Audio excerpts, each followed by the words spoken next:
O segundo livro das Crônicas, capítulo 24. Joás tinha 7 anos de idade quando se tornou rei de Judá. Ele governou 40 anos em Jerusalém. A sua mãe se chamava Zíbia e era da cidade de Berseba.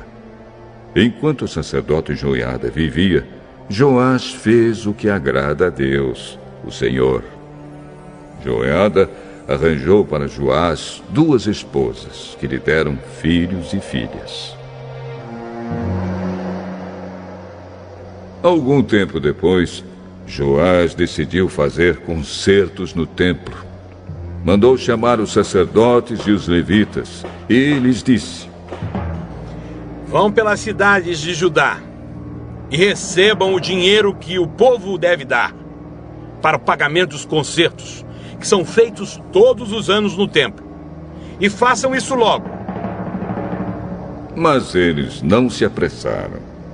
Então o rei mandou chamar o grande sacerdote Joiada e perguntou: Por que você não exigiu que os levitas trouxessem de Judá e de Jerusalém o imposto que Moisés, servo do Senhor, mandou cobrar do povo para pagar as despesas da tenda da presença de Deus? Atalia, que era mulher má, e os seus seguidores haviam estragado o templo e tinham usado os objetos sagrados do templo na adoração do deus Baal. O rei mandou fazer um cofre que foi colocado perto do portão do templo, do lado de fora. Então anunciaram pela cidade de Jerusalém e pelo país inteiro que o povo devia trazer a Deus, o Senhor, o imposto que Moisés, servo de Deus, havia mandado cobrar quando eles estavam no deserto. Os chefes e todo o povo vieram alegres e puseram o dinheiro no cofre, até que ficou cheio. Todos os dias, os levitas levavam o cofre aos funcionários do rei, e quando estes viam que estava cheio, o secretário do rei e o representante do grande sacerdote vinham, tiravam o dinheiro e levavam o cofre de volta para o templo. Assim ajuntaram muito dinheiro. O rei e Joiada entregavam o dinheiro aos homens que estavam encarregados do trabalho do templo, e estes contratavam pedreiros, carpinteiros e pessoas que trabalhavam com ferro e bronze para fazer os concertos no templo. Todos puseram mãos à obra e trabalharam tão bem que o templo acabou ficando como era quando tinha sido construído. Ficou até mais forte do que antes. Quando terminaram o trabalho, levaram ao rei e à Joiada o ouro e a prata que haviam sobrado. Eles usaram esse ouro e essa prata para fazer os objetos usados para o culto no templo e para os sacrifícios, e também para fazer vasilhas e outros objetos. Enquanto Joiada viveu, os sacrifícios foram oferecidos no templo todos os dias. Joiada viveu muito, até ficar bem velho. Ele morreu e foi sepultado junto com os reis na cidade de Davi, por causa do bom serviço que havia prestado ao povo de Israel, a Deus e ao templo. Depois da morte de Joiada, as altas autoridades de Judá foram falar com o rei e se ajoelharam em frente dele em sinal de respeito. E o rei concordou com o que eles disseram.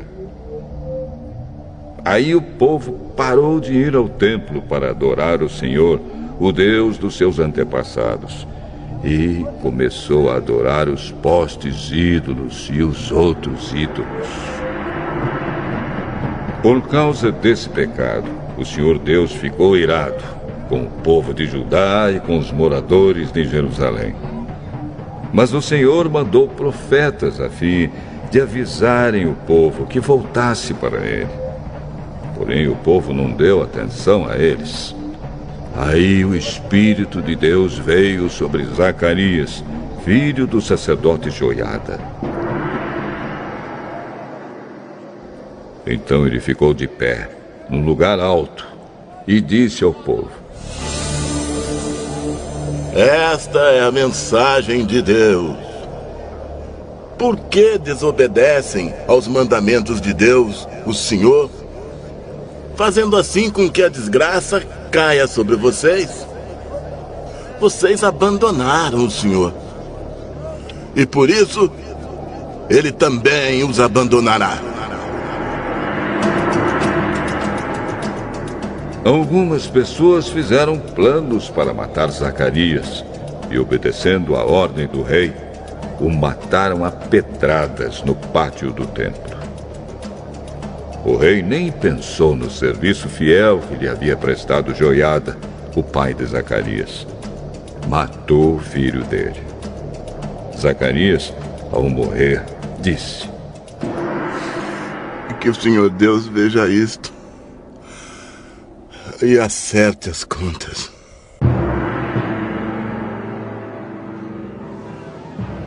Durante a primavera daquele ano, o exército sírio invadiu a terra de Judá e atacou a cidade de Jerusalém. Mataram as altas autoridades do país e mandaram para o rei da Síria, em Damasco, tudo o que levaram do país. O exército sírio era pequeno, mas o Senhor Deus deixou que eles derrotassem o exército dos judeus, que era muito maior, pois os judeus haviam abandonado o Senhor, o Deus dos seus antepassados. Assim o rei Joás recebeu o castigo que merecia. Joás havia sido gravemente ferido. Depois que os sírios foram embora, 2 oficiais de Joás fizeram uma revolta contra ele e o mataram enquanto ainda estava de cama. Eles fizeram isso para se vingar da morte do filho do sacerdote Joiada. Joás foi sepultado na cidade de Davi, mas não nos túmulos dos reis. 2 homens planejaram a morte dele. Zabade, filho de Simeate, uma mulher da terra de Amon, e Jeozabade, filho de Sinrite, uma mulher da terra de Moabe. No comentário sobre o livro dos reis, estão escritas as histórias dos filhos de Joás, as muitas profecias que foram feitas contra ele e a história da reconstrução do templo. Amazias, filho de Joás, ficou no lugar dele como rei.